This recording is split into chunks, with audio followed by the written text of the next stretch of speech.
विपक्ष की ओर से केंद्र की नरेंद्र मोदी सरकार पर बड़ा हमला करने का सिलसिला थमने का नाम नहीं ले रहा है। कांग्रेस नेता जयराम रमेश ने कहा कि जोर शोर से लॉन्च की गई नई संसद असल में पीएम मोदी के उद्देश्यों पर खरा उतरता है। इसे पीएम मोदी मल्टीप्लेक्स या मोदी मैरियट कहा जाना चाहिए। इस टिप्पणी पर बीजेपी की ओर से करारा हमला किया गया। पूर्व केंद्रीय मंत्री जयराम रमेश के एक्स पर किए गए कमेंट पर जवाब देते हुए भारतीय जनता पार्टी राष्ट्रीय अध्यक्ष जेपी नड्डा ने कहा कि कांग्रेस निम्नतम मानकों के हिसाब से यह दयनीय एक मानसिकता है। साथ ही यह करीब 140 करोड़ भारतीयों की आकांक्षाओं के अपमान के अलावा और कुछ भी नहीं है। साथ ही उन्होंने ये भी कहा कि वैसे भी ये पहली बार नहीं है जब कांग्रेस किसी चीज का विरोध कर रही है। उन्होंने कहा कांग्रेस संसद विरोधी रुख अपना पहले भी अपना चुकी है। कांग्रेस पार्टी की ओर से 1975 में एक कोशिश की गई थी जिसमें वह बुरी तरह से नाकाम रही थी। सिर्फ नड्डा ही नहीं बल्कि अब केंद्रीय मंत्री गिरिराज सिंह ने भी जयराम रमेश पर बड़ा हमला बोला। केंद्रीय मंत्री ने ट्वीट कर कहा,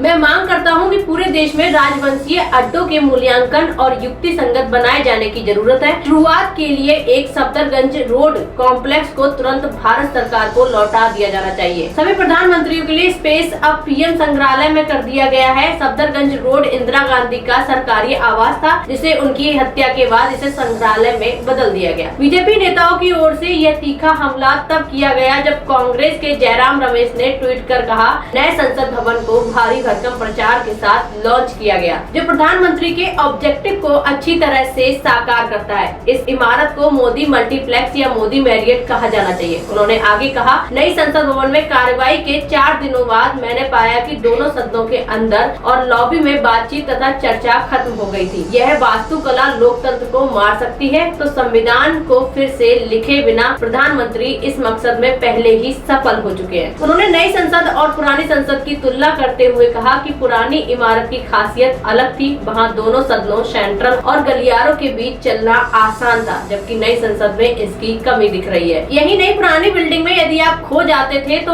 अपना रास्ता फिर से ढूंढ सकते थे क्योंकि यह गोलाकार था, जबकि नई इमारत में यदि आप रास्ता भूल गए तो आप भूल भुलैया की तरह खो जाएंगे। पुरानी इमारत ज्यादा जगह और खुलेपन का एहसास कराती थी। नई संसद अब घूमने का आनंद गायब हो गया है। नया कॉम्प्लेक्स दर्दनाक और पीड़ादायक है। साथ ही ये भी कहा कि शायद अगले साल 2024 में सत्ता परिवर्तन के बाद नई संसद इमारत का बेहतर तरीके से उपयोग हो सकेगा। आखिर अब दोनों तरफ से हमलावर हो रहे हैं, चाहे बीजेपी हो या कांग्रेस हो। 2024 को लेकर तैयारियां भी की गई हैं। आपको अगर हमारी वीडियो अच्छी लगी हो तो हमारे चैनल को सब्सक्राइब जरूर कीजिए।